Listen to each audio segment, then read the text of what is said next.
Hey everybody, welcome to this episode of the Disc Golf Fans Brand. I am Bobby Cool Daddy Slick Breeze. I have with me Eric. What's up? I'm on a boat, McKay. He is 100% on a boat. I'm on a boat. Robert. About to be my neighbor, McCall. What's up, dude? Hey. And A to the J, Risley. A to the J. AJ, short notice Risley. We'll call him short notice. All right, I like that. So, That's pretty appropriate because I'm terrible at planning ahead. So yeah. we have AJ Risley in the studio, Team Dynamic Discs. He reached out to us a few days ago and said, hey, I'm going to be swinging by Emporia, Kansas. Can I do some stuff with you guys? And I said, sure.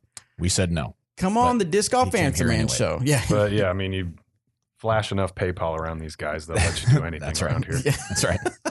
So first, let's start with Eric. So I'm on a boat, Eric, because I'm on a boat. you shared some news on Facebook. Share with our listeners. I did. I bought a boat. He bought a boat. Yes, He is getting sir. serious with this fishing thing. A boat. I don't know why I bought. No, I do. I do. It's a great time. It's very enjoyable. The Bass Pro Shop was doing a heck of a deal for winter. Yeah. And I was actually going to I was looking for used boats is what I was looking for. I just wanted a used boat. So I was looking on buy, sell, trade websites, all that fun stuff. And I found a few and I'm like, man, if I'm going to do it, why not do it? You're going to do it. Do it. And I don't have a car payment. The elements have paid off. So, I mean, the elements. the elements, yes. both of them, I have braved the elements. they are paid off. So last week we went up and picked up a boat at Bass Pro, a brand new 2019 model. Now, have you taken that out on the water yet? I did. I took it out Does on it work? on Monday, and it works. Nice. Okay. Did you Wonderfully. did you It break a floats. wine bottle on it or anything? No, no, I didn't. I'm not into that. Oh, okay. I don't like breaking bottles. Somebody could drive Yeah, over this and is- pop Oh, a tire. I see. That's and, practical. Gosh, though. this isn't Nah, the it's really- 17th century, Bobby. yeah, I'm not really into it. God, no one drinks wine anymore. And Robert McCall is going to be my neighbor. Next door. I'm as moving- in our buildings are connected to And one now the question that people always ask you will be even more apropos. Apropos. Yeah, Apropos. that's right. Apropos. Yeah, when people ask where's Bobby, I'll Bobby be like, was like, "It's next door. Probably next door. Next door. So very good chance he's right there. So that is some interesting news in my life. Yeah. And then AJ Risley, what brought you to Emporia, Kansas? Well, where? Start from the beginning. Yeah. Yeah. In the beginning, Where were there you was- born? Right, I'm just no, kidding. In the So beginning, there what's was the, nothing. What's the swing through Only Emporia, light. Kansas? What's going on there? Well, I was in Jacksonville last week, and for the Disc Golf Pro Tour Championships, Yeah. and that's the last event of my 2018. Whoa, I'm already looking ahead to 2019. Whoa. That's your last event Nice. for next year. Yeah, You got something to tell us? spoilers. But that's going to be the last event of my touring season for this year, 2018. Okay. So I'm working my way back home to San Marcos, California, and Emporia is kind of along the way, and doing a little team tournament and Halloween party down in San Angelo on Saturday as well. So I figured I would stop by and say hey and talk about a few things with everybody here. Bobby just stares into your just soul. stares, You get yeah. used to it Yeah. at some point. Most of the time, he's not even listening, though. So don't even Yeah, worry. most of the time You I'm can say looking- anything. That's the most attentive he's ever been. that is true. So, of course, we love having you here. And, of course, we would love the fact that you stopped by. And hopefully we'll get some video content made with you Drive while safe. you're here. Doubt it. Yeah, drive safe. Thanks for stopping by. And we'll see you later. See ya, everybody. So what I was thinking, the question I want to ask you, you're talking about the last event of 2018 and stuff like that. Sure. Give us kind of what's the mindset of a touring pro now that there's kind of a time to kind of take a breath, take a break. What kind of goes through your mind? Are you like already revving for 2019? Are you like ready to just say, whoa? Right. It's pretty complex because when you're on tour, you're like living day by day, Yeah. week by week, in a sense. I try not to think about the year as a whole too much, because then it just gets a little overwhelming. And really, like, if you think about how you best perform on the golf courses, you think one hole at a time or one throw at a time. Right. So I mean, it's funny how that kind of bleeds into like regular life. Sure. But yeah, I mean, at the end of the season, for me in particular, the end of my season wasn't wasn't as good as I wanted it to be. Okay. You know, this last month had a lot of really big tournaments, and I kind of underperformed a little bit at all of them. And so, you know, there was a lot of motivation to get back home and to do like a hard reset and work on new stuff in my game, but also like my, you know, physical fitness. Right. And so that's kind of where I'm at right now is I'm kind of glad that the season's over, so that I have a chance. So now I have a chance to go back home and take like maybe a week off to rest and, you know, feel good. Not like I'm stressing too much, but then really like pick it up again and work on getting in better shape and work on ironing out every little bit of my game and maybe learn a new shot or two, and then really focus a lot on my putting for next year. Cause that's always been the thing that's kind of held me back. And especially this last month or so. Yeah. So have you already looked, because I think it was Disc Golf Pro Tour put out an article where they showed the NT, the majors, and the Disc Golf Pro Tour, kind of the whole swing and the whole travel. Have you already in your head figured out what events you're going to go to, or how does that process work as far as figuring out what events? Or you're going to play more than 2018, less than 2018? Yeah, 2017 I played, I think, somewhere around 35 tournaments throughout the whole year. This year I played, I think, 32. Yeah. And then I'll be playing a couple more when I get back home to Southern California. Yeah. And yeah, I mean, next year I'm planning on doing the same exact thing.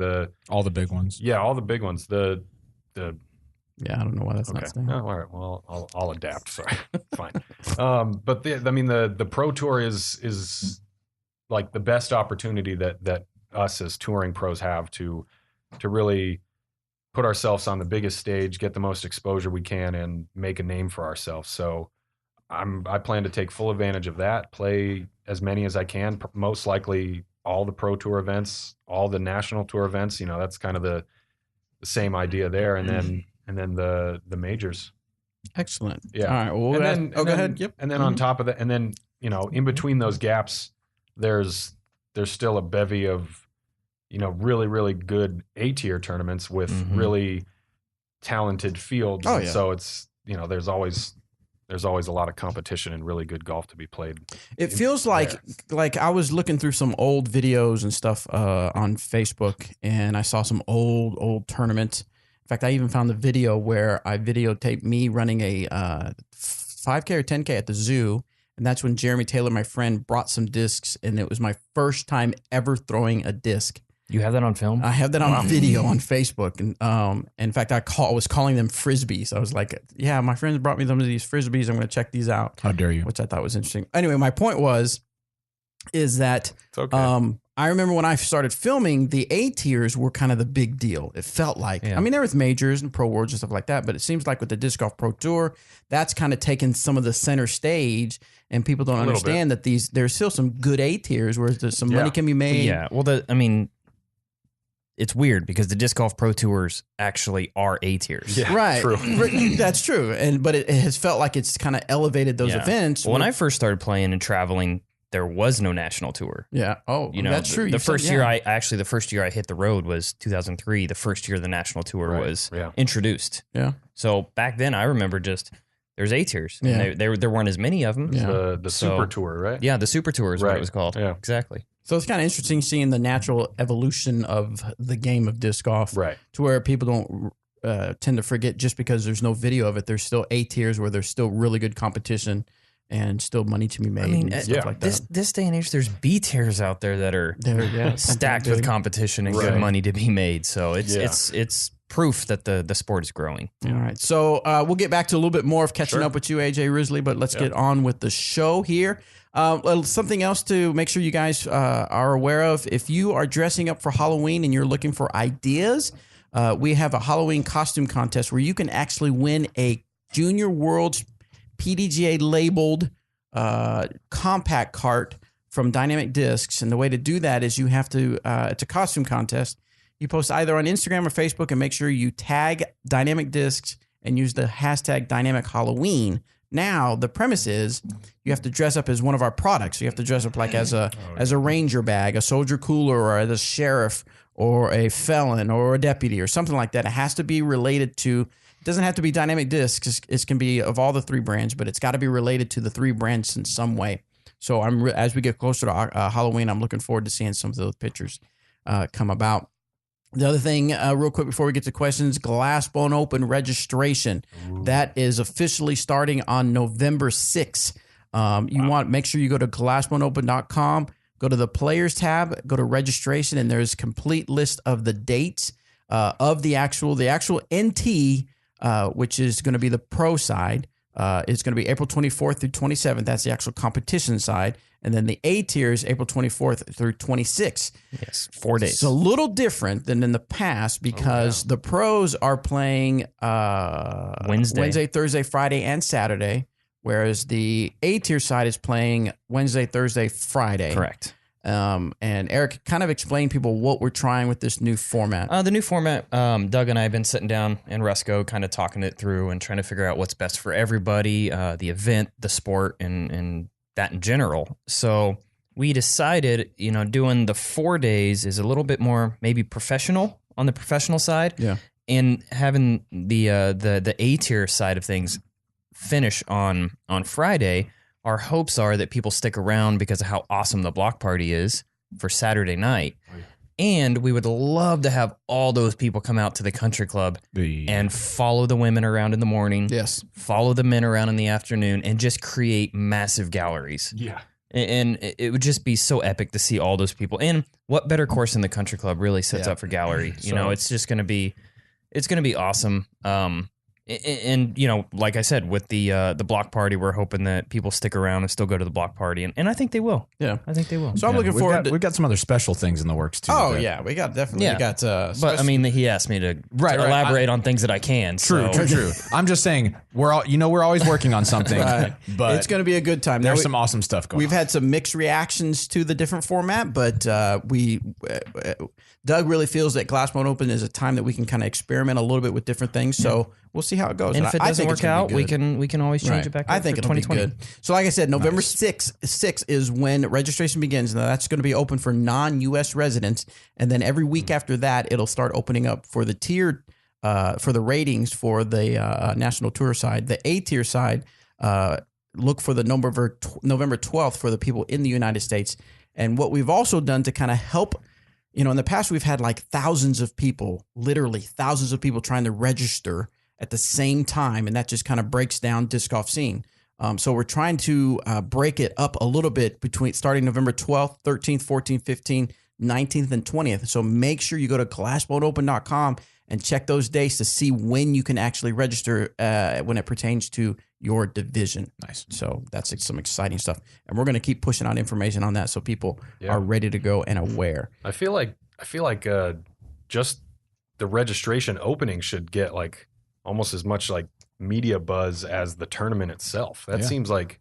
Well, last year, me and Doug went live, and we did like 30 minutes before it opened up, and we just kind of talked, answered questions, and then when it went live, it was amazing. It was like 100, 200 people, 300, like within minutes. And so we're gonna do that again because that's kind of cool. Is the 2019 GBO app like ready to go already? I feel like it is. The bare bones structure is there. Yeah. The company is working on moving a lot of the information over, and then I'll just do some tweaking. But that is like next week. One of my top priorities because I know people really love chatting on that. That app is so amazing. I can't believe other events haven't adapted to that. Right. No, that's so many people. A lot of people ask me like, what's the deal with GBO? Why is that such like such a huge event like with so many people? And it's like, well, there's a lot of things. How much time do you have? You just say there's an app for that. Yeah, exactly. Yeah. Download the app. It'll tell you why. So, but I mean but there you go. The app in itself is pretty sweet. There's not even like a USDGC or a Pro Worlds app. Yeah. Just saying. Pick it up. So we've got some other things to talk about as far as Skip Ace winners, our captain giveaway, gladiator giveaway, but we'll get to those. But let's get to the questions. Question. Kind of the original reason why we started this show. Oh, those. All right. So I believe I have it fixed where we can get some of these speak pipe questions taken care of. So hold on tight, cross your fingers, and let's see what happens. Hello, Eric, Bobby, and Robert. Ron from Mountain Valley, Kansas. Sorry. I have a statement more than a question. I do have a question, but I'll ask that in a separate recording. Oh. I want to comment on the camaraderie and the sportsmanship between the players on the disc golf tour. I guess that's what you call it, the tour. But it's just amazing to me. These people are so supportive of each other, and they're high-fiving each other and comforting each other when they make mistakes. And I find that special and kind of unique to disc golf. I've never seen another sport where they do that. Defending champion Ricky Wysocki runs up to Greg Barsby and gives him a huge bear hug and then lifts him up in the air. And that'd be like Tom Brady running up to Nick Foles and lifting him up and giving him a big bear hug after the Super Bowl. I just don't ever see that happening. But it happened in disc golf with Greg Barsby. It happened when Paige Bjerkes won the female side of it. And it's just special and it's unique. And if you guys like to, I'd like to hear your comments on that and how you feel about it. And thank you, guys.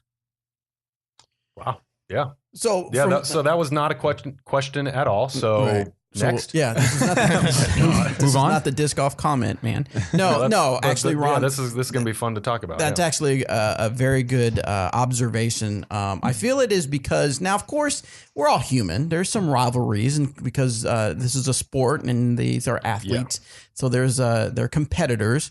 Right. So, and there are personalities and things like that. But for the most part, just from my looking outside and my role in disc golf, I believe part of it is because we all want disc golf to grow, and we all want more for the disc golf player.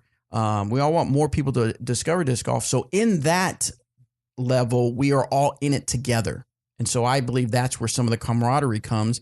And the people that are playing now, they've all been through the grind. They've been through sleeping on people's couches, sleeping in people's 15 people to a room, things like that. Right, they've all been it together. So it's like spending endless hours in a car with someone driving across the country. Yeah. Stuff like that. Yeah. I mean, like you said, there's definitely rivalries in our sport. I mean, I can name a few. I don't know if probably shouldn't. Yeah. I mean, watch enough videos and you'll figure it out. But, we definitely have rivalries, but yeah, like you're saying, we all kind of share the same journey and struggle.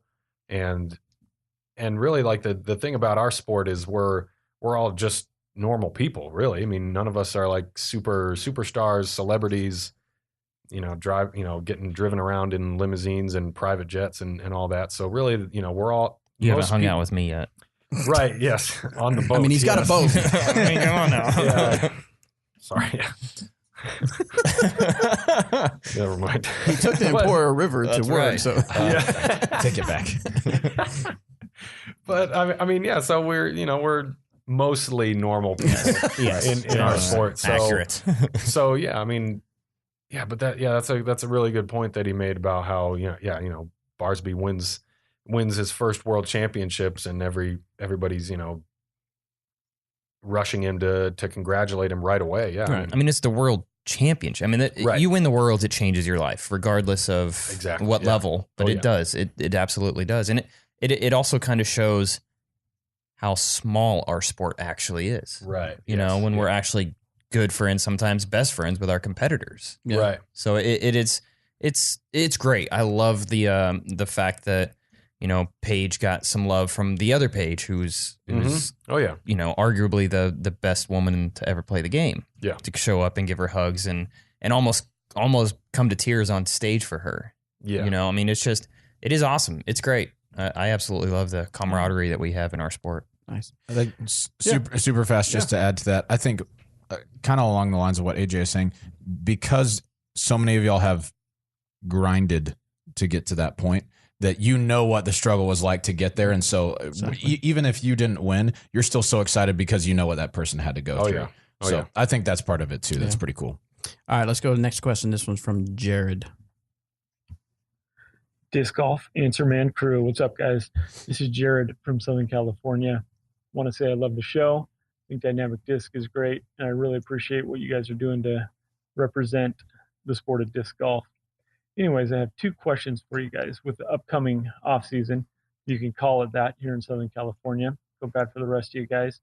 Anyways, Yeah, he's got a In point. our face. I've made it a goal to really focus on putting for next year, and I'd like to focus on that in the off season. I'm curious, can you just talk about the differences between a recruit and marksman basket for a putting practice basket in the yard? Second question, Robert. Hold on, we'll go to the first one. So there's the obvious between a recruit and a marksman, in that the marksman is single chain and is a much skinnier basket. But what would you guys say to him as far as the fundamentals of learning to putt or getting better at putting is the difference between the marksman and the recruit?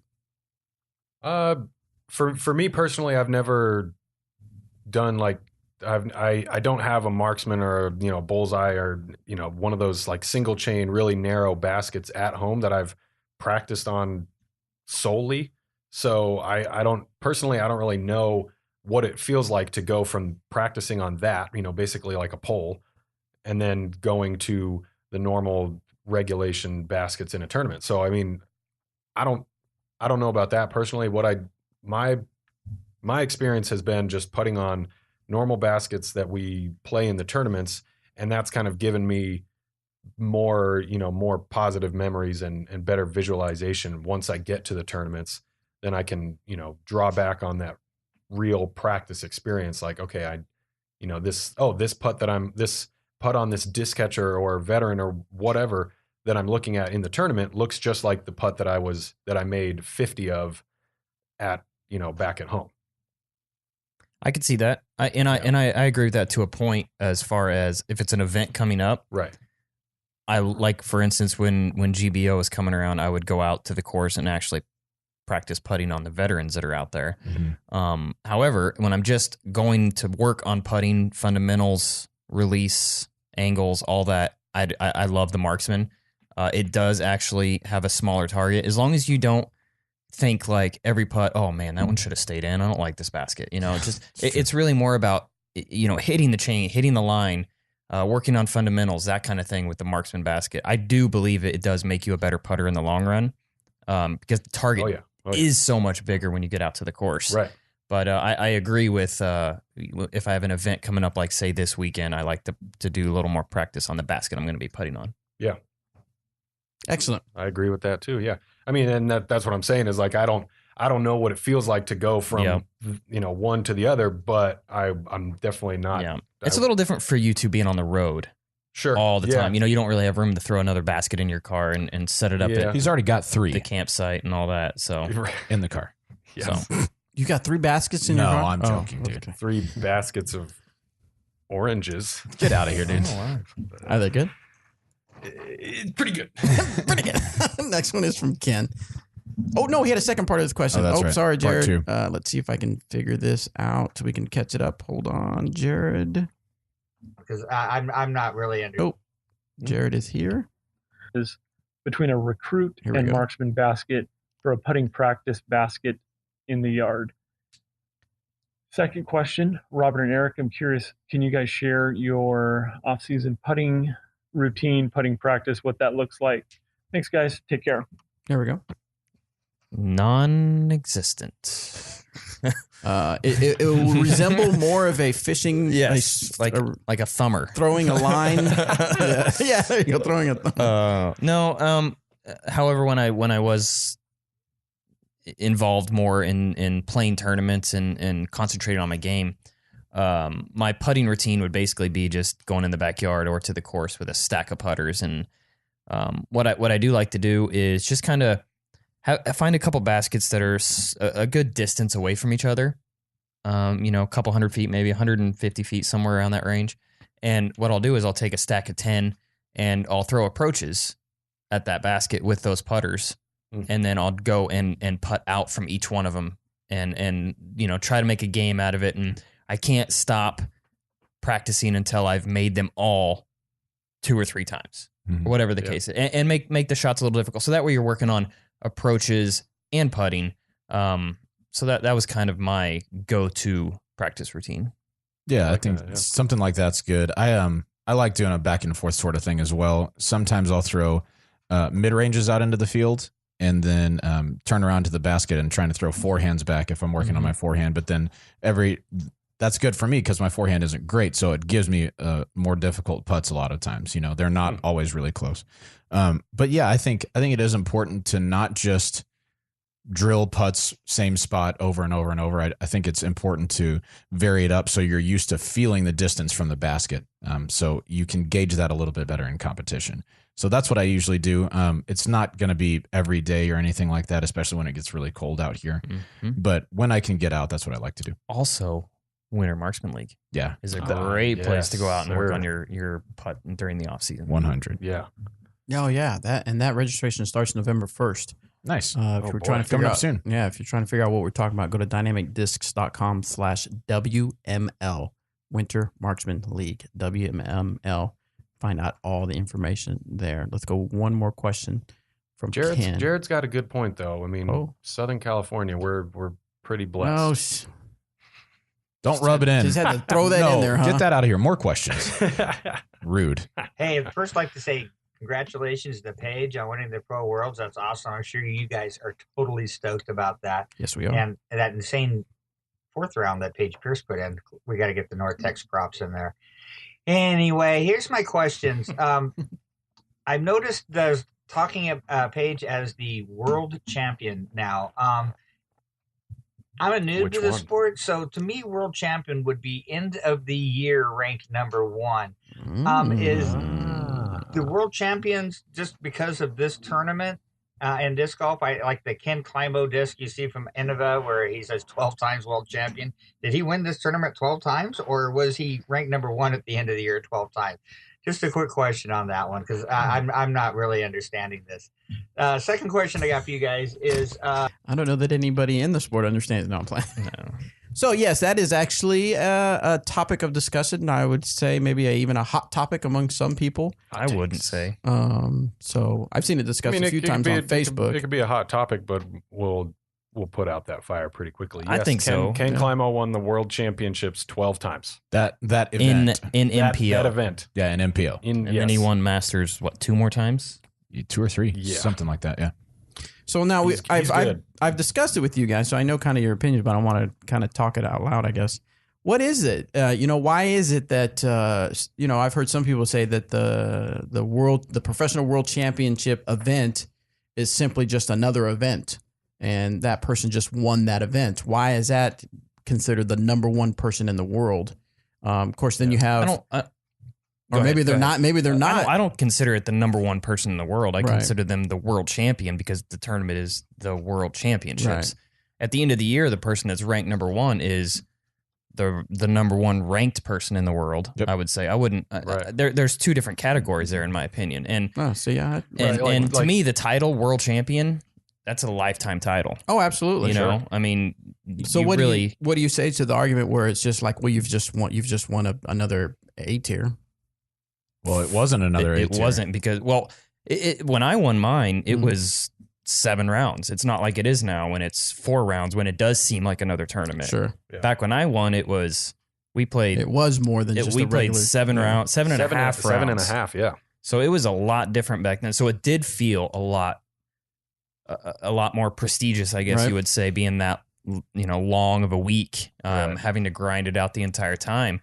As where, like, for instance, was it last year they just did in Augusta 4 rounds, no final? Right. That was weird. That had a little bit weirder feel to it Mhm. as far as the world championships go. So I Yeah, would argue that yeah. the world championship is the title. You still got the title, just like Paul or Sexton or any of those guys are the U.S. champion Right. from the USDGC. So Big Germ. Big Germ as well. Big Germ is also a U.S. champion. He is a U.S. He's also an amateur world champion. Yes. Nice. All right, let's see what his second part is to his question. if you could put a word in for a VIP X warship, that would be awesome. I heard they had them at that They already Penny have 'em. Open, but they didn't make any for the Lucid X runs that we had here. I'm really disappointed because I really hoped you guys would pick one up for me. I know you don't know me and I didn't ask, but that's besides the point. Hey, I So if knew you I could throw in a forgot word in, something. actually hopefully hit me get up. that done. That would be excellent. I've Thanks, got one guys. if the price tag's right. Well, there you go, Ken.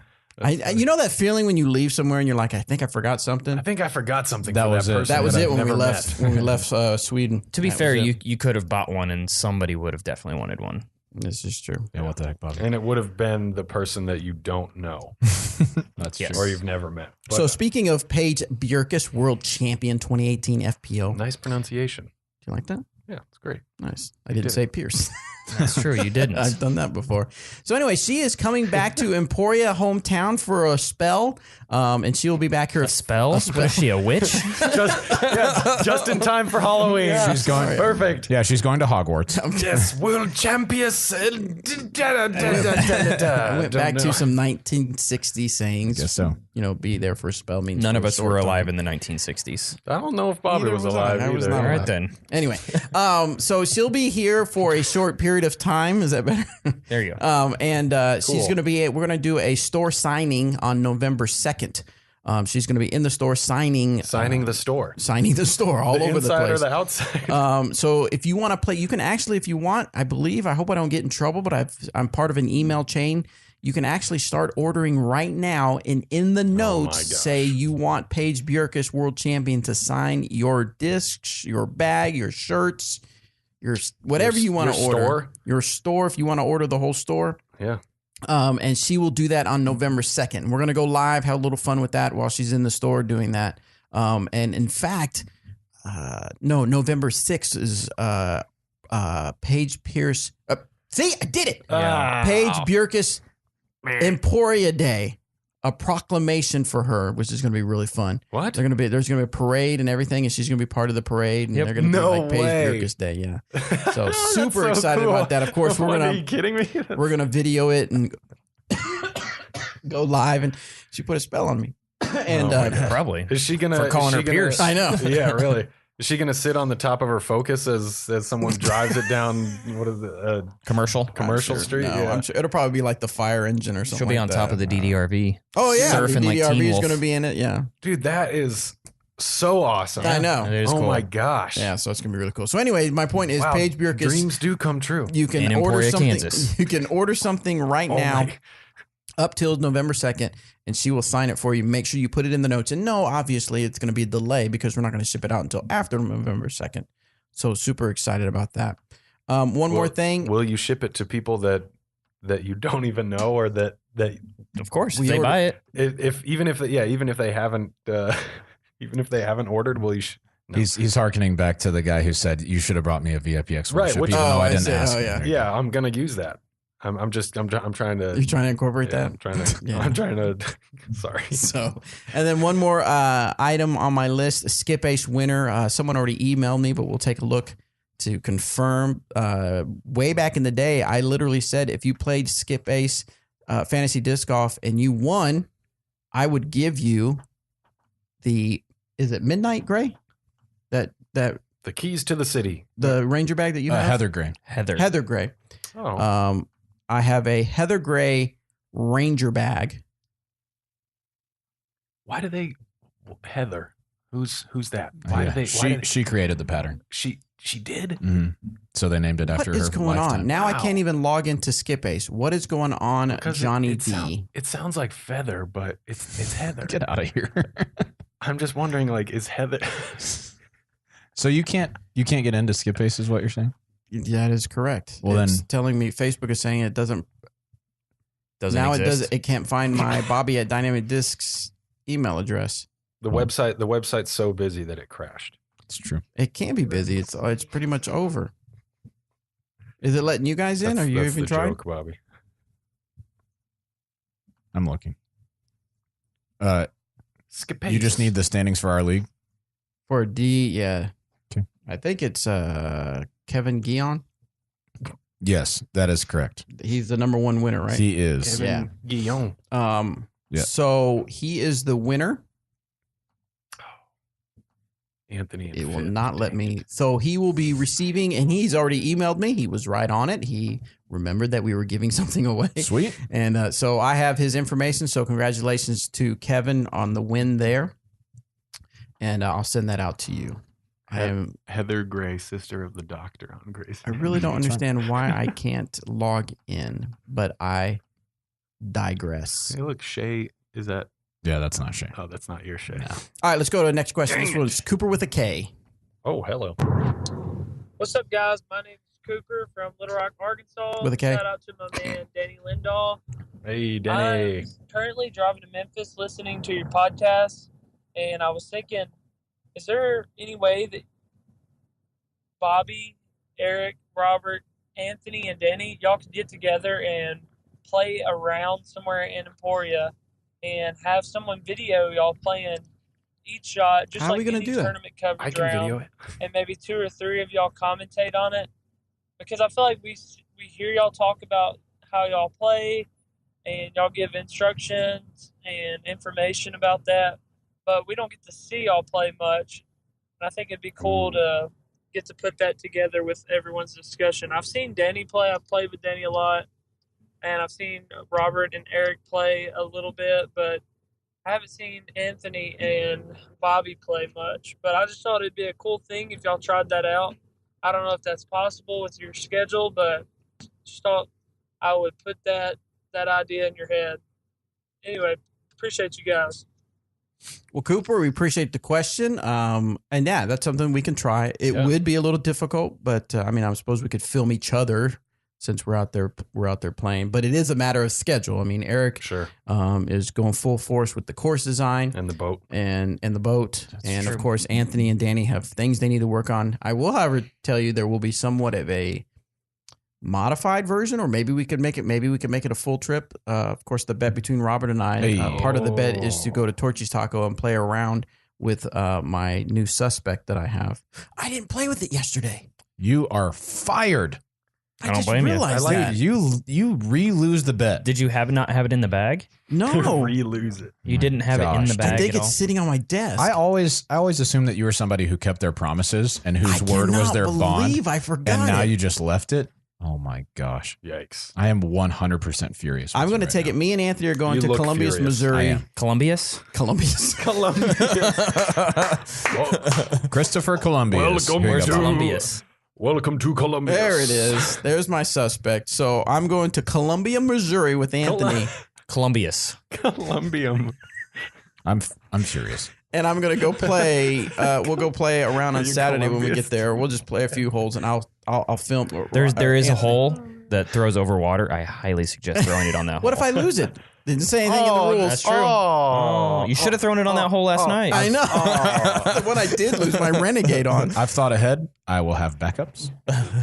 Oh, you lost that one? Here's 50 backups that I have. Nice. Now I have 49. I like how Bobby was like, oh, yeah, there's a lot of scheduling, like Eric and Yeah, he didn't say anything Anthony about my and schedule. Danny have like, tough schedules. Meanwhile, Robert, I didn't get to it. He was I over there just- crying about me not Why using his don't- disc. No, I wasn't crying. You brought it up. Oh, that's true. I did. Be- and then you started crying. Admitted you are a liar. Well, at least he brought it up, though. Yeah, he was still alive. Yeah, it was not so good. you saw a liar. Anyway, so Cooper, that's a good idea. What are we on the bayou? When I put it on a scale of 1 to 10 of will it happen because of all situations, I would say probably a 3. I mean, there's videos out there, though. Yeah, there's videos of I mean, we've got casual rounds yeah. with Eric. Danny likes to go out and play some rounds and film him. Anthony does reviews and things like that. So you get a kind of a gist of different Robert people played in players. that country club classic thing. Yeah, that's So yeah, commentary, just put those all together, edit together something Make a playlist. real nice for yourself, and there you go. Yeah. And All right. get off our backs, why don't you? Next question. Easy. Dang. You're not going to get invited back on the show.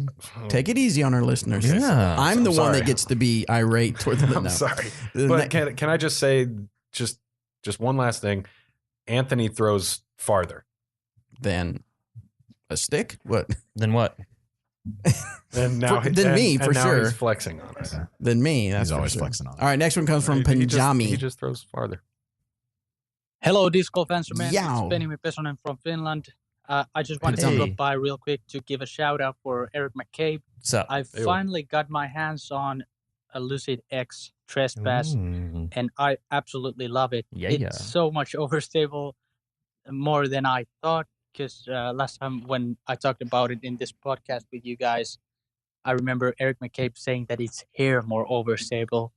and I was Multiple blown hairs. away when I throw Thick hair. It's a long hair. It's one of my for the hairs. first time, and it was so much more overstable, and I absolutely love it. Good. I don't have anything else. You guys Oh. are awesome. Well, thank Have you. a great one. Nice. And You be can- dynamic. You can call in anytime. All right. Anytime. Next one, it comes from Ron again. Let's see what Ron Ron again. has to say. Hello again, Eric, Bobby, Really and loud. Robert. Ron from Mountain Valley, Kansas again. And my question is probably geared more toward Eric as he's involved in course design, but the rest of you guys can chime in because I'm sure you have opinions too. Thank It's you, on Ron. the difficulty of some of the courses So I've been around told. here. Big Hill Lake is a pretty difficult course.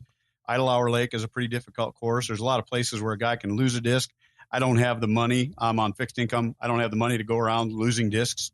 And then over in Oswego, there's a 9-hole course over there, and the first 8 holes are pretty rudimentary. They're easy, even for me.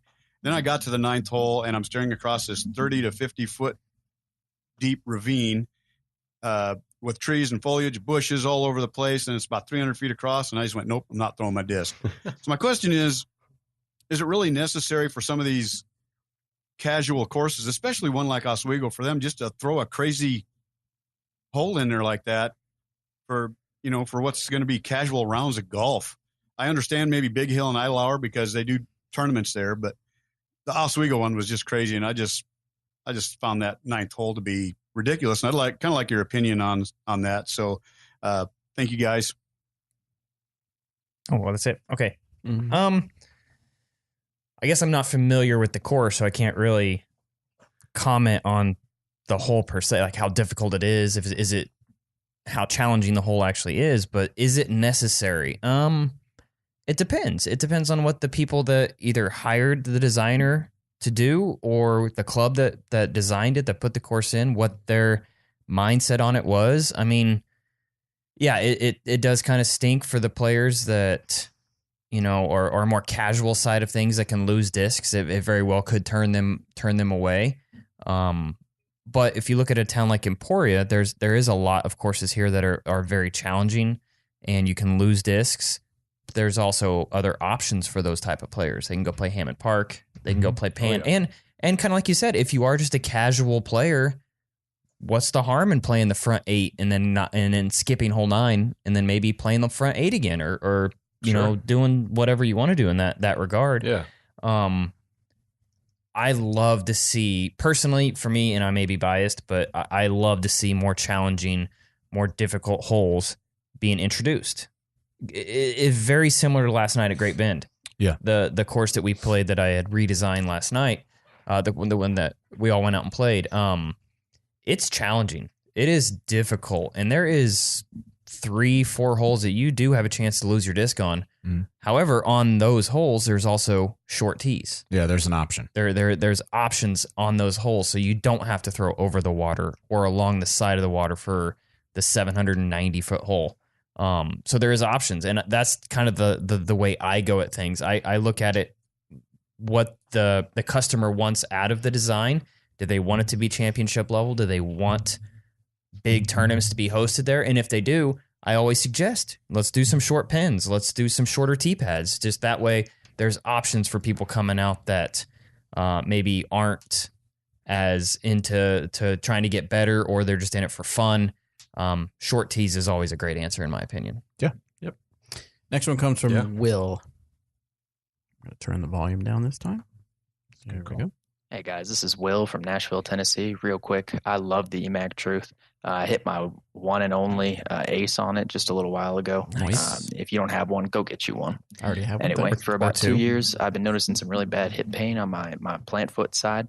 The doctors ran some x-rays on my hip, and they diagnosed me with something called FAI syndrome. They call it hip impingement syndrome. Ooh. I don't know if Bobby's able to Google image that right now. I don't know if that gives some context. Who I knows? can. What was it? Hip what? Anyway, basically, I got a little Okay. bump on my leg, right where the leg goes into your hip socket. Turns out when I throw, that little bump kind of scratches around the joint, Ooh. damages the surrounding ligaments pretty bad. So, first part of my question is: have y'all ever met anyone in disc golf with this condition? It's supposed to be really common, but I've never met anybody in our sport who's had it. And if you have they been able to avoid that pain somehow, or are they just doomed to never play again? Which I really hope that's not the case. My second question is: when I do return, I haven't met anybody with that. I know I've talked to people who have hip pain, but a lot of times that's from kind of, I guess, throwing improperly. Like maybe this is a guess, and I'm as far as the physical therapy side of disc golf goes, I'm not going to say that this is 100% why this might happen, but I think a lot of times people who have hip pain take too long of a last step, so they're putting a lot of unnecessary pressure, and so that when they hit that last foot, there's a lot of strain on places that there normally shouldn't. I think you'd probably serve yourself well to slow down your steps and shorten them up just a little bit and see if that doesn't help a whole lot. You also might be planting your plant foot too far out in front of yourself so that you're having to turn back against your body to throw more than normal. That might do some hip injury stuff as well. Yeah. I mean, I feel like that. Yeah. Like you're saying, just kind of that last step, that plant with the probably the right foot, kind of don't try to jam your whole leg into the ground as much, take a little bit of weight off of that, but really, try to, look up Disc Golf Strong on YouTube or Facebook or wherever. And look at a lot of the exercises and strengthening routines that Seth Muncy has out there, because his whole mantra is strengthening muscles other places in the body to take pressure off of the, like our knees or our feet, or in this case, your hips. So if you have stronger hip muscles, then those, it that's protects gonna, you better. Yeah, it's gonna, absorb a lot of that, energy or, tension that's, could be coming from the concrete tee pads that we're all stomping around on. So if you can strengthen your legs and your hips a lot more, you'll probably feel a little bit better with your hip joints. Yeah.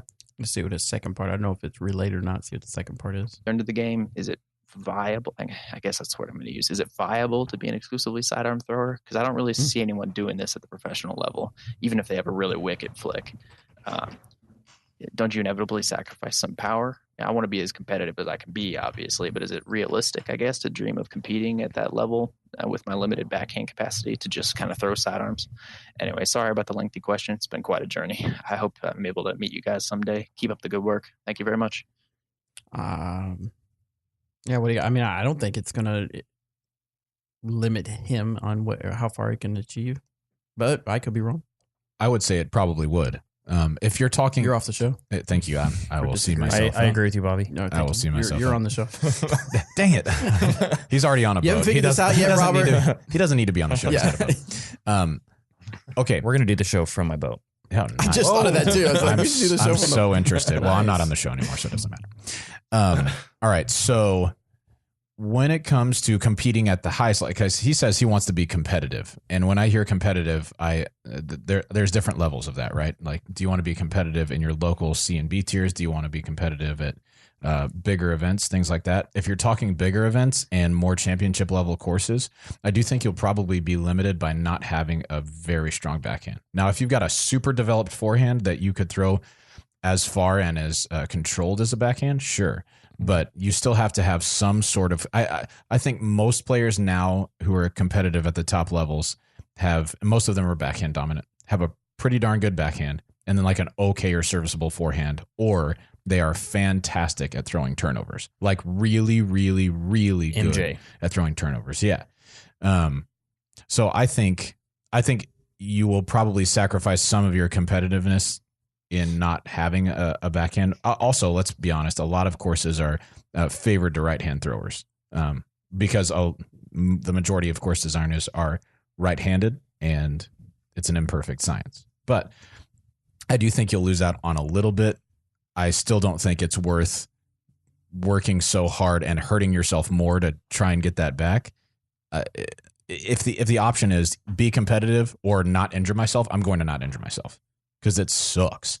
So I don't know. Nice. That's what I'm thinking. And I hope Seth is okay, but I texted him that question. He said he actually just heard the question and he's going to be working on an answer for Cool. it. Make sure you follow on Facebook, Disc Golf Strong. Yeah. And we'll share it as well, but you want to make sure you get up on a lot of the stuff that he does, because he's gonna hit it hard for this off season as far as giving helpful information for people on their disc golf off season. Yeah, and it's never too late for anybody that's dealing with some kind of injury. I mean, I look at our current world champion, Greg Barsby. 3 years ago, I think he basically had to take like the second half of the season off because he was dealing with a lot of like really, really tough elbow pain. And so he took that half of the season off and came back and just doing just fine. So AJ, you during the disc golf season, you did a lot of, you did a fair amount of commentary, and people really enjoyed it. Is that something that you think you'll work more on for 2019 or? Yeah, I would definitely like to. I mean, it is definitely something that I look forward to when I get the opportunities. It's a lot of fun, and really, I think it kind of stems from just watching the videos in general. When that first became. I mean, that was a thing when this thing. There you go. Okay. Thank you. Sorry. But when I first started playing, my dad bought like a few DVDs. Like I think the first one I remember is from the 2004 World Championships. Iowa. Yeah, in Des Moines. And so we watched that. I watched that plenty of times. And then the next year he bought the 2005 one in Pennsylvania where Nate Doss won his first Worlds. And so, I watched those videos over and over, the Marshall Street Disc Golf Championship videos. Those were so good. Yeah, they're so much fun. And so, I watched those, and then when disc golf videos on YouTube started becoming more of a regularity with McFly So High, it was just the round, and there was no commentary. There was like little pictures of the hole, in between the holes, there was a little picture of like, okay, here's the scores and everything, but there's no commentary. And so it was all just, it was nothing. It was just the golf. And so I would watch those with other friends, or we'd be on tour and they'd come out. And so we'd watch them, the week after. And we're in the middle of the season watching those and being like, oh yeah, how did you play that hole? Like, oh, I threw a roller on that hole and this and this and this. And like, oh man, like, and so we'd pretty much do our own commentary. Right. And so that was, and so that's what I looked forward to when I watched those videos was, just having fun and with touring partners or friends, having fun, talking about that. And so when I got asked to commentate for Jomez Pro at the USDGC, Paul Ulibarri and I teamed up. And what I realized at the end of that week was that he probably did the exact same thing. He probably, he loves the sport so much. He studies it endlessly. And so I could kind of pick up that we kind of had that in common. And that's why we had worked so well together, was that we both loved watching those videos when they didn't have commentary. And so now we're kind of getting a chance to put our own spin and put our own, flavor on these videos. And so that's why I think that week worked out so well for the two of us commentating on the chase card footage of USDGC. I like it. And so, yeah, I just like Yuli, I love the sport and I study it and I, try to learn things from different players and all the different courses that we play throughout the year. And so it's really fun to try to educate people sometimes and give them some insight on why different people are throwing different shots, or explaining what we see as touring professionals when we step up to whatever hole and whatever style of golf, how our bags change and how, putting mentality changes at different points during the round, anything like that. And so yeah, I really enjoy it. These opportunities this year have been great. I mean, and I know a lot of people really enjoy it. Yeah, you do a good job. You bring a different, different flavor that people enjoy. So it's really cool. and I appreciate that because I really just kind of go into it to try to have fun. Have fun with it. Sometimes things get a little too serious. I know that like a lot of the comments I'll read on YouTube.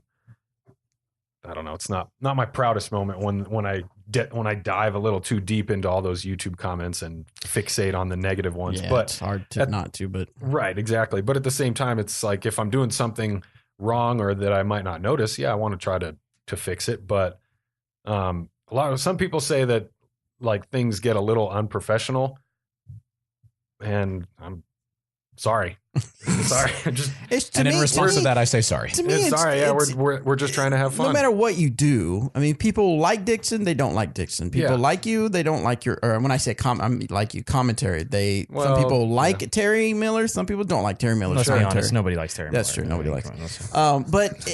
So you're never gonna make anybody happy. So you just got to be you. Sure. Yeah. And exactly. Yeah. So, but yeah, I mean, it's been great, and I'm like a huge sports fan. I love watching a lot of the different sports and kind of how people have created more of an entertainment product out of just baseball or football or basketball. You know, it's like you can get fully immersed in any, a number of different storylines that are going on throughout the season, or, especially the off season, right.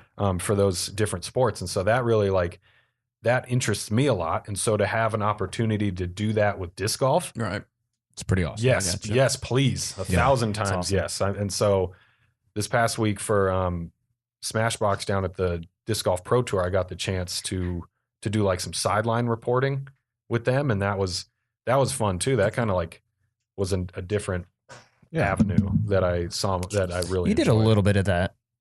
I've done it before. Also, like with Central Coast, right? Didn't you do some of that with them? I did some commentary with them earlier in the year as well. Yeah. And then also for Smashbox, I think it was the 2014 Maple Hill Open. Yeah. I did the same kind of thing I walked around with Terry Miller. Yeah. Who I guess I think probably I'm one of the 4 people that like him. Me. And this is in no particular order of how much we like him, but I'll just say myself. Okay. His 2 kids. His wife. Oh, okay.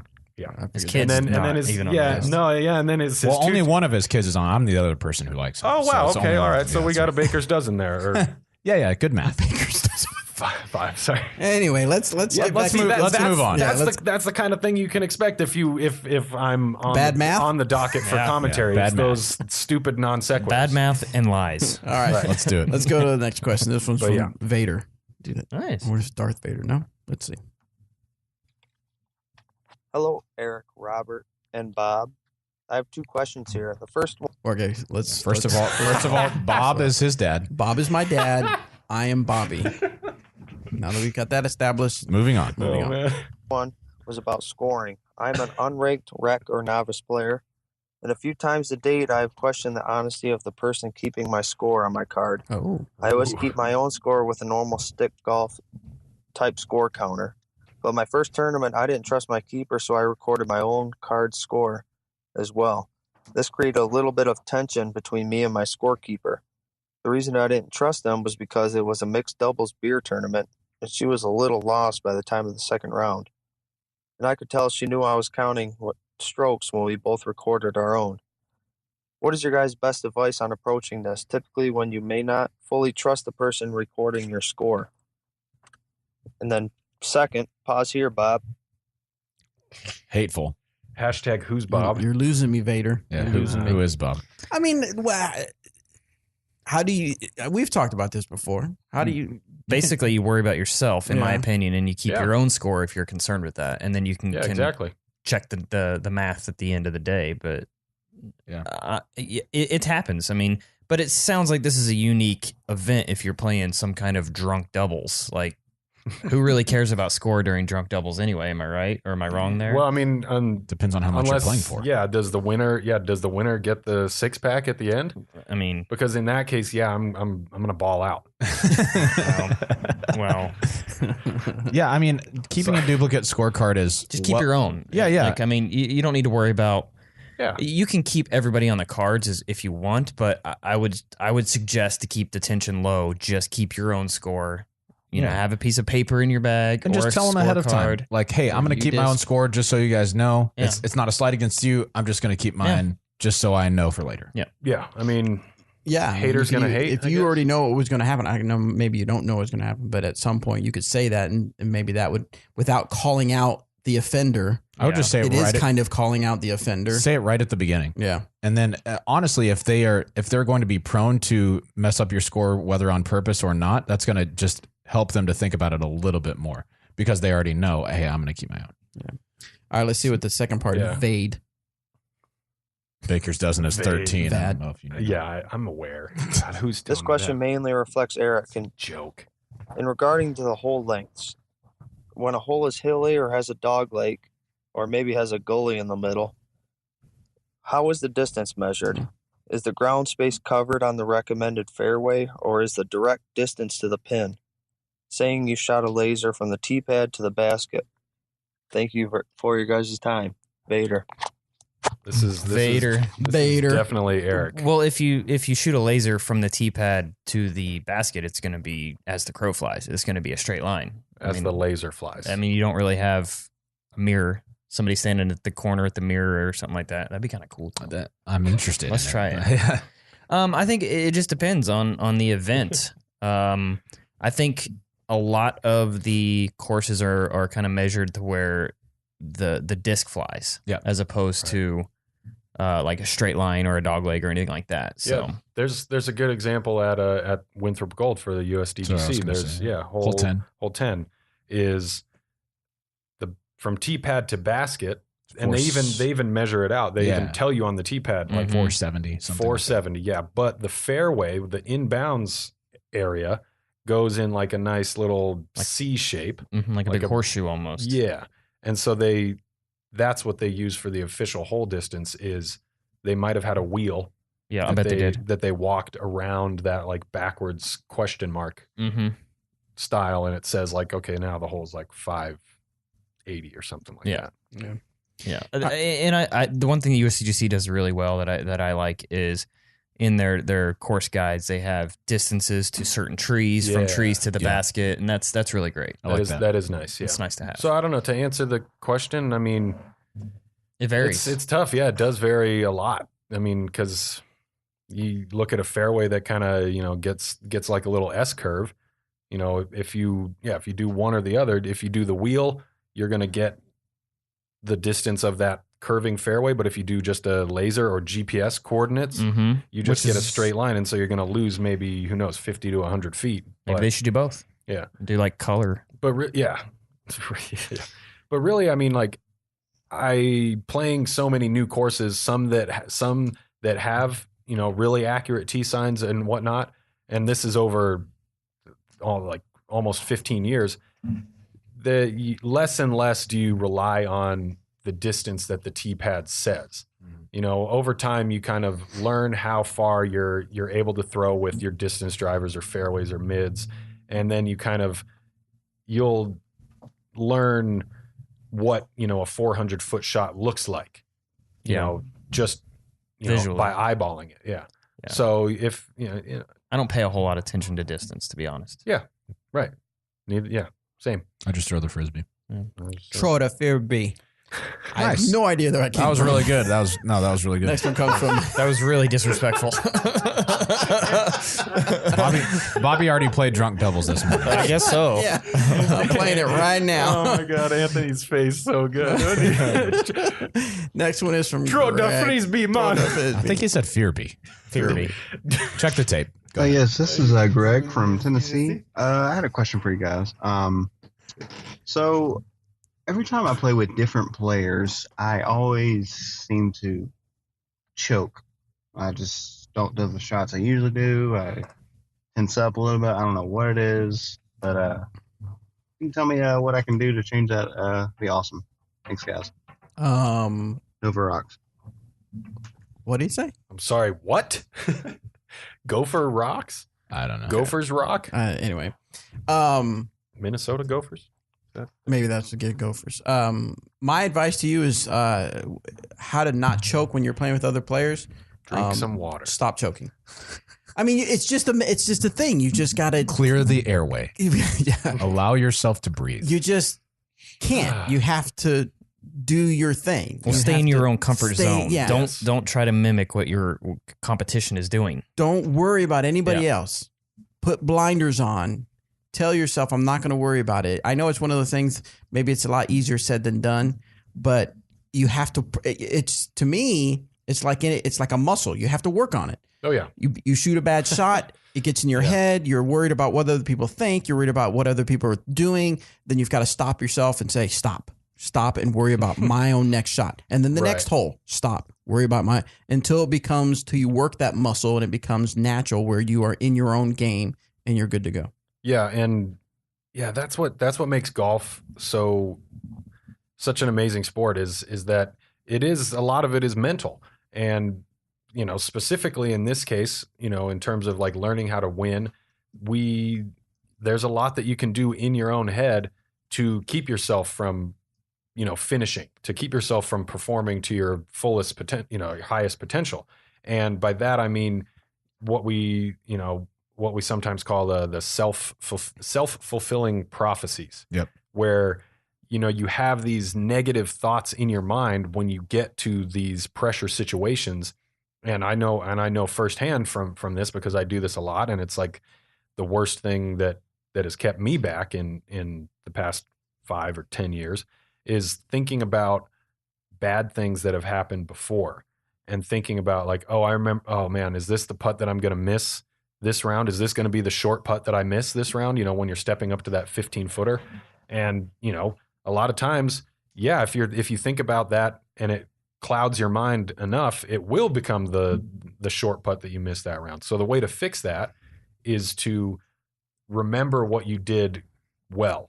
Assign reactions to things that you did well, whether it's, in a tournament when you got, a birdie on like the toughest hole and you were the only person on your card to get a birdie, stuff like that. If you threw like your farthest drive on a big hole when it mattered, when people were watching, remember that. Remember like little things about how that felt, like, what the crowd sounded like, or what it felt like coming out of your hand, or how your feet, were working, or even like something you were saying to yourself before you even threw. Think about positive things that little details when you did something right. So that way, when you get to that next situation, and this goes for like a tournament play in practice for sure, because we practice a lot more than we play tournament rounds, hopefully. But assigning those positive reactions to anything will yield better results, later on down the road. Absolutely. All right. So we got a few items that we need to talk about real quick. No Shave November. I mentioned it real quick before we started recording, but I want to make sure that our audio listeners know. So here's the deal. What does that mean for October? What has October been? Well, Joe Rogan does Sober October. It's actually breast cancer awareness. That's true. That's true. I've been doing Sober October every October. You're welcome. So in the past few years, we've participated in No Shave November just for the fun of it, just to grow a beard. But this time we're going to get serious about it. And I've created a team at No Shave. I think it's called No Shave. I think it's noshave.org. But I'm going to include a link. I typed in No Shove. No shove. No shove. No shave. Entirely different results. Yeah. But still respectable. Right. Still, I think I will practice no shove November. I won't push anybody this week. But so I'm gonna get all my shoves in right now. I have a team page created, and I will include a link in our in the podcast notes. I'm actually going to give the link to Danny real quick so he can post it in the YouTube video chat. But we're going to try to see if we can raise $1,000 for our team. So you can go out to basically what it is, and I'll just read. We'll just read it. Each day, 22,000 people die from cancer worldwide. There's a good chance that someone you know or love will be affected by this disease. Nearly half of cancer diagnoses and deaths are preventable. No Shave November's mission is to not only raise funds for cancer research and treatment, but to educate the population about preventative measures. For over 6 years, participants around the globe have put down their razors and foregone foregone their hair appointment to join the fight against cancer. The No Shave November campaign has successfully raised over $3.5 million to combat this disease. Every dollar raised brings us one step closer in our efforts to fund cancer research and education, help prevent the disease, and those fighting the battle. Each whisker grown allows us to embrace our hair, which many cancer patients lose during treatment. Will you join me? Start by using the links to the... Okay, I'm going to have to read that. Nice. But so use the link, sign up to be on our team page. And basically what I understand is that whatever money you would normally spend on razor products, shaving products, you put that money toward the No Shave November. Now, obviously, if you want to give more, you can. But we're going to see if we can hit the 1,000 goal. Now, Eric and I both have agreed that on October 31st, we're going to film. Now, I don't know that we'll be together, but we're going to somehow film, take pictures or something of us shaving, going clean shaven. Now, Eric's going to be much more, it's going to be more dramatic for Eric because he has a full-on beard right now. I'm going to get rid of my, does anybody know what this is really officially called? Is that a Van Dyke? Boom! You got it! People call this a What goatee, but this is a goatee is when you have the mustache. Right? Yeah. This is a Van Dyke. Dang it. What? I was going to say, when you said goatee, you just put up a little picture of Terry Miller. Oh, no, I can't. This is a goatee. Anyway. So I'm going to shave my goatee and I'm going to be clean shaven on my face and start November 1st and letting it grow.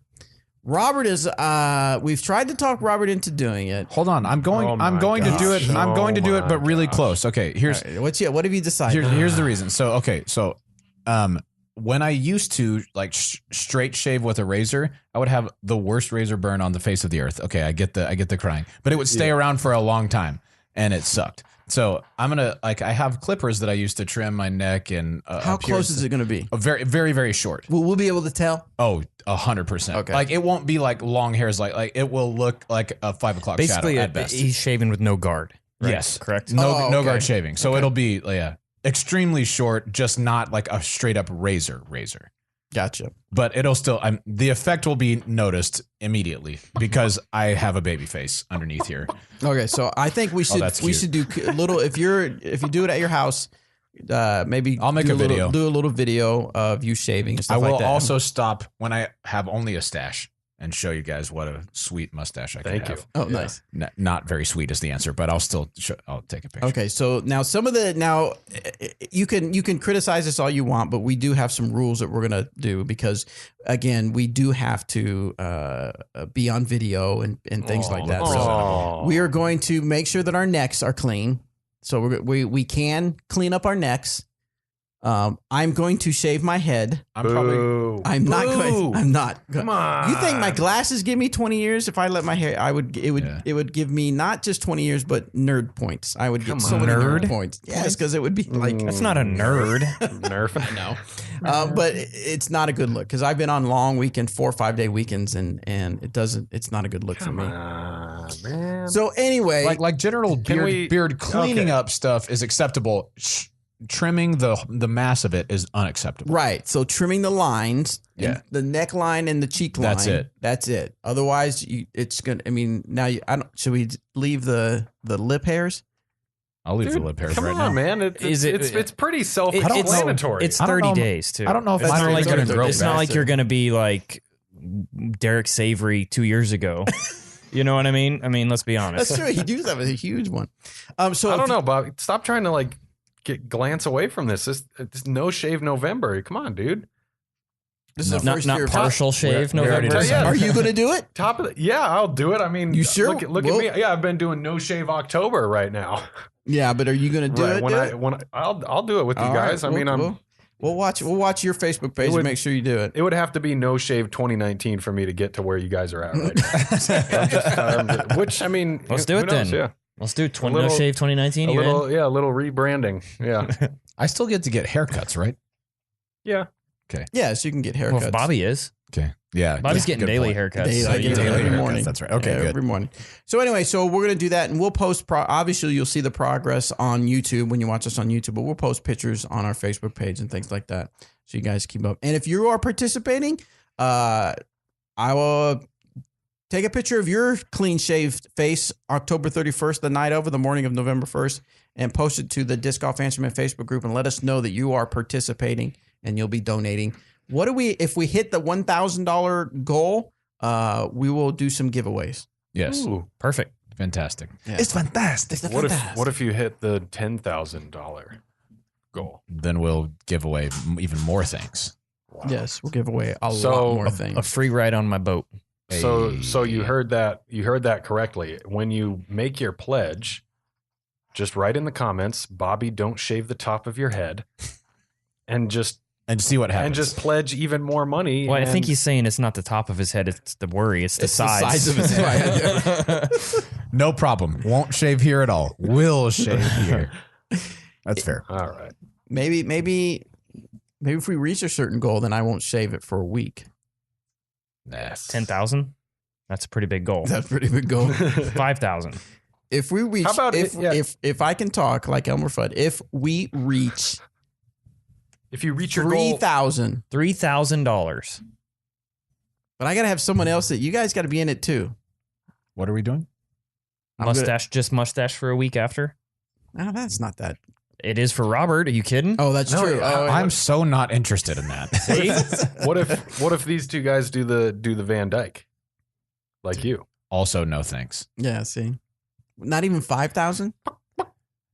$5,000. The only place. All right, here's for 1 week. Look, here it is. Oh no, I'm not ready for that. Oh my gosh, I'm not ready for that. Oh, I was gonna say. See, I can poke fun at him, but I have the same reservation. I was letting gonna. my hair Well, I was gonna say something about my head hair. Like if we get to 10,000, like I'll let's shave it. You'll trim it. Let's just bald?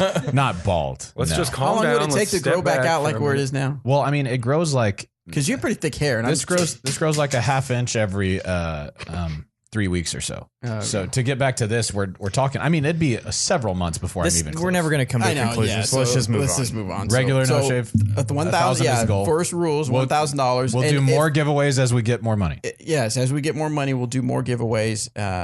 Come November 31st, and then we'll assess. Now next year, we've got plans for next year, and we'll discuss those some other time. So, all right, we're going up. We're over time. I wanted to talk about. Well, okay, so.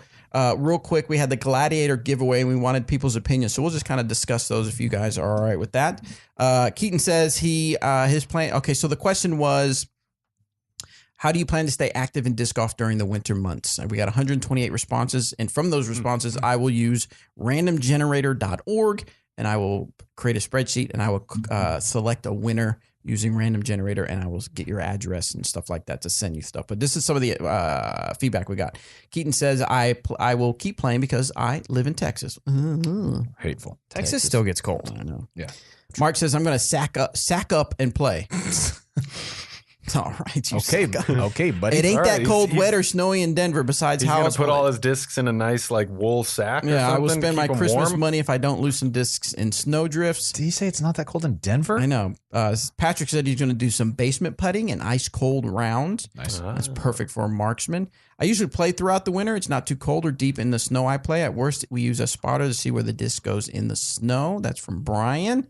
Jonathan Brian. is going to start a winter putting league. That's a good idea. Nice. Let's see if somebody else got some good stuff. I plan to try and putt 3 times a week in my basement. The usual range I putt from is 17 feet. I am also going to do more pro pool exercises. Pro pull, like pro the pull. resistance band Oh, yeah. stuff. I do 1 or 2 days a week with the pro pool. I would like to try and make that 3 to 4 times a week. I know these are very lofty goals, but I want to make my sub 800 rating and raise it to 900. Woo, that's it. Is a lofty Nice. goal. Move the practice basket into the garage. I live in Texas. We golf all year. Continue my normal activity. I should ask people where they're from. Continue my normal activity and playing practicing, even though the temperature might drop down below negative 30 Celsius. No, Here in Finland. He's Finland. This is no, Panjami. thanks, dude. Panjami. Is it Panjami? Panjami? Yeah, it's a Pajamas? soft J. Chris this is the thing I see some people do. He's going to ribbon up his discs. Yep. This is where you tape a long ribbon. That way, if the disc goes in the snow, you can still see the ribbon sticking out. He's from Canada, from Saskatoon, Saskatchewan. Saskatoon. Saskatchewan. Yeah. That's where. It does get if I cold, move to dress Canada, warm. that's where I want to move to. Just so you can say that all the time? Yeah, Saskatoon. Saskatoon.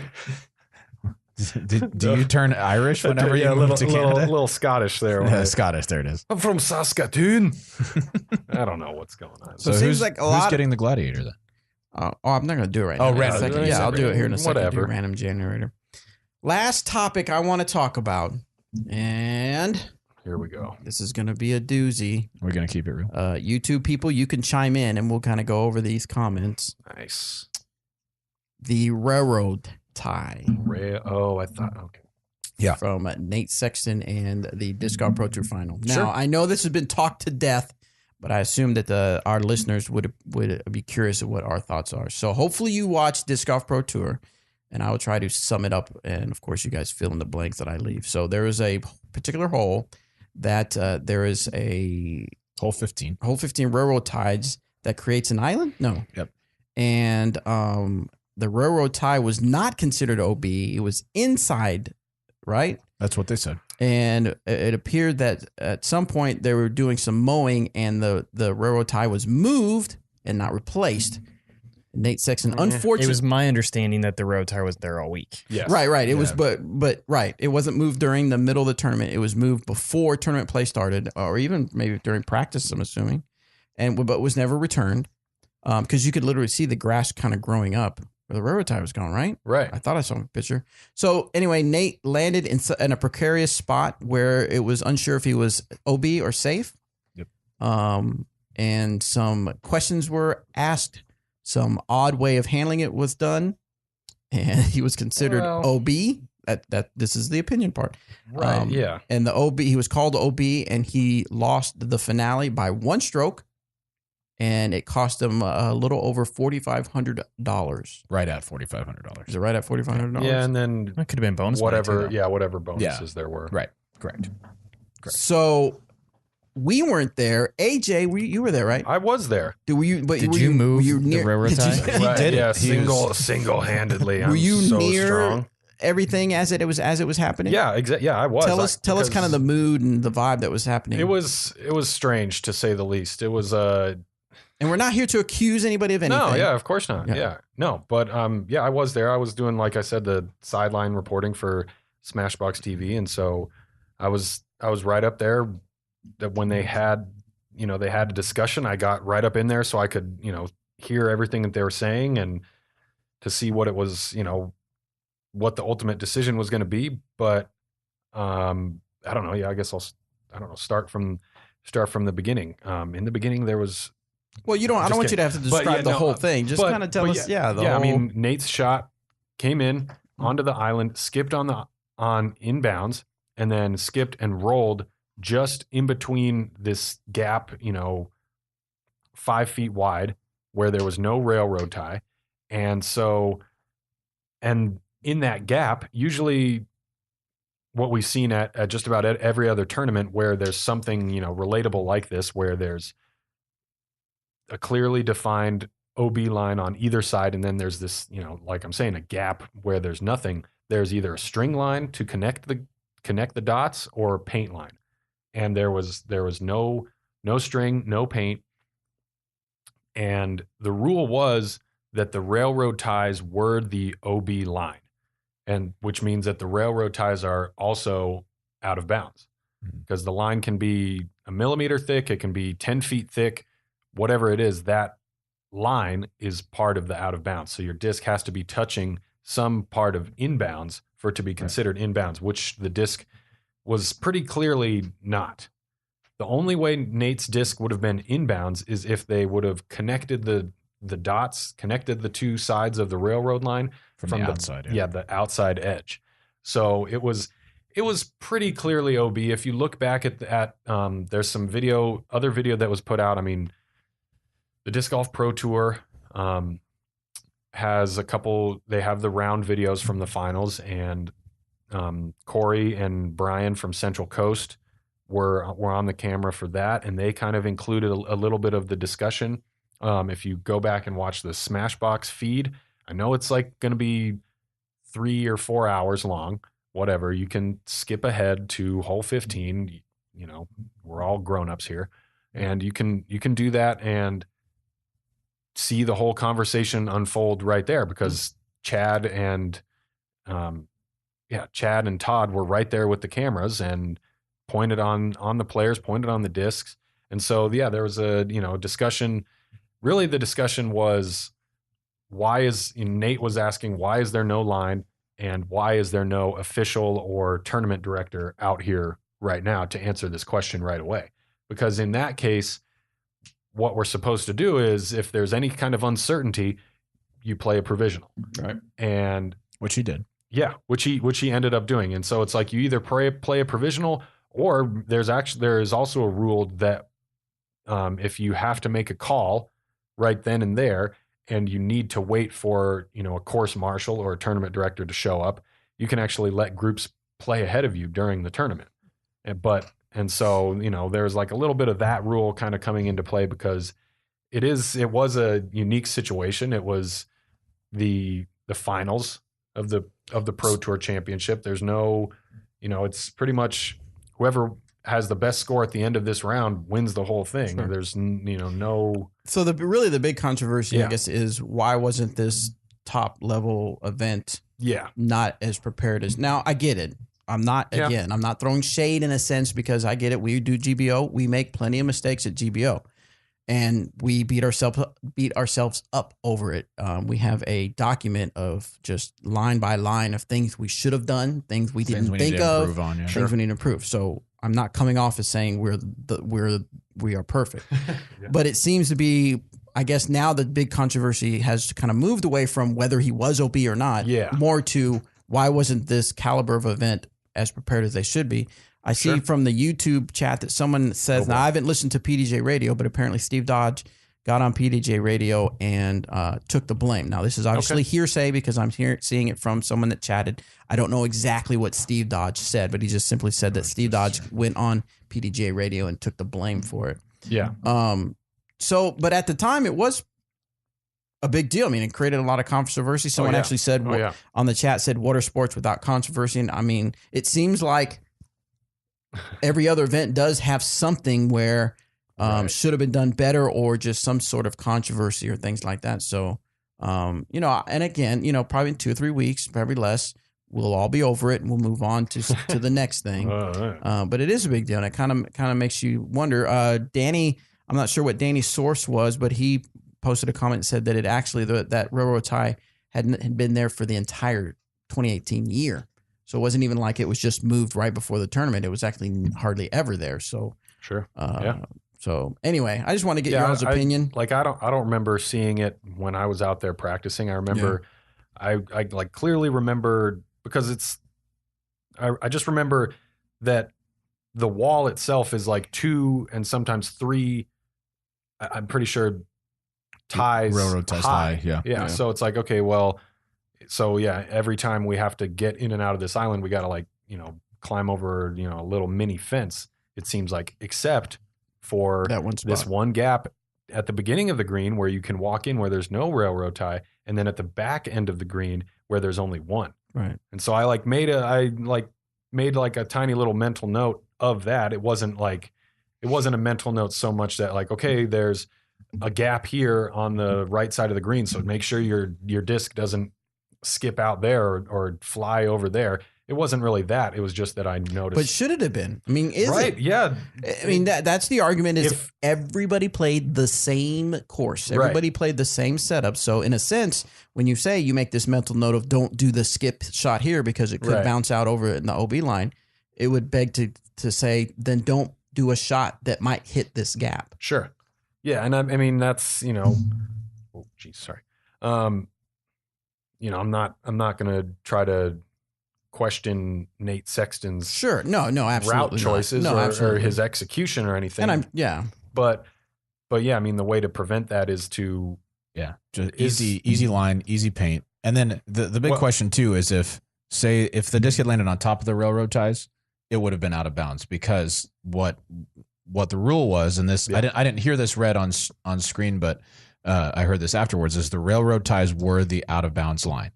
The out of bounds line itself is out of bounds. So let's say it had landed on top with no part of it crossing the inner part, it would be out of bounds. This is the same situation. Exactly. It sucks that it happened. It really sucks that it happened. And Kyle on the video chat brought up a good question or point. He said, doesn't Peter Pan have this on one of the holes? And as a matter of fact, the Monkey Island hole does. And when we have a tournament there, we paint a line that connects the open part of the rock fence.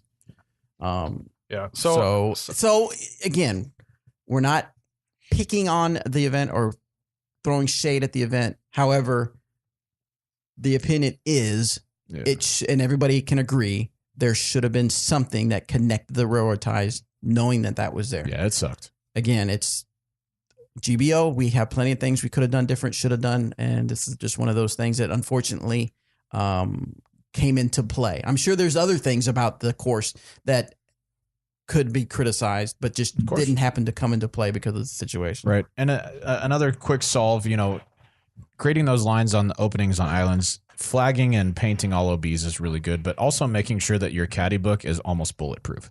Because I think that was one of the things that was brought up here. It said, when throws must land on the island to move to the island. If the island is missed, proceed to the drop zone. But it didn't define what the island was. So if they had said the inside of the railroad ties marks the island, that one line takes care of everything, even if they don't have a string on the ground or a paint line on the ground. Yeah, that's a good point. I don't think we've said anything that you haven't expressed, Eric, as far as your opinion. Any different? Pretty much the same thing, isn't it? Yeah, honestly, I wasn't there. I don't really have an opinion on the matter. So, all right. Well, that's all the time we have for this particular episode. AJ, Risley, again, thanks for stopping by and being part of the show. Hopefully we'll get some other content done while you're here. So make sure you follow us on Facebook and on Dynamic Disc YouTube channel so that you can check out all that content stuff. Yeah, thanks for having me. Yeah, what else we got? What do we got coming up this week as far as disc golf? We're going to go play the that Cottonwood Falls doubles tournament. Mm-hmm. Eric's going to play with Gabe Worley, his bro man who co-founded the GBO. Mm-hmm. And I'm going to play with my wife, Shay. Who co-founded our marriage. Nice. Wow. Very good. Very good. Mm-hmm. Gosh. Are you going out there? No, you're being me and you'll be in Anthony- Columbus. Columbus. We'll be in Christopher Columbus. Missouri. When are doing you some guys? stuff. When are you guys going down to Torchies? Can it be on Friday? Like this Friday? This Friday it cannot be on this Friday. Yeah. Dang it. Too much stuff going on. Dang Are you it. wanting to go? Yeah. No, we will try to figure out a time that we can go to Torchies and document it for our fans so they can take part in the celebration of Robert. Don't you forget it. That sounds like it's a funeral. Did one of my The celebration veins of Robert. pop when I said that? Celebration of Robert. Yeah.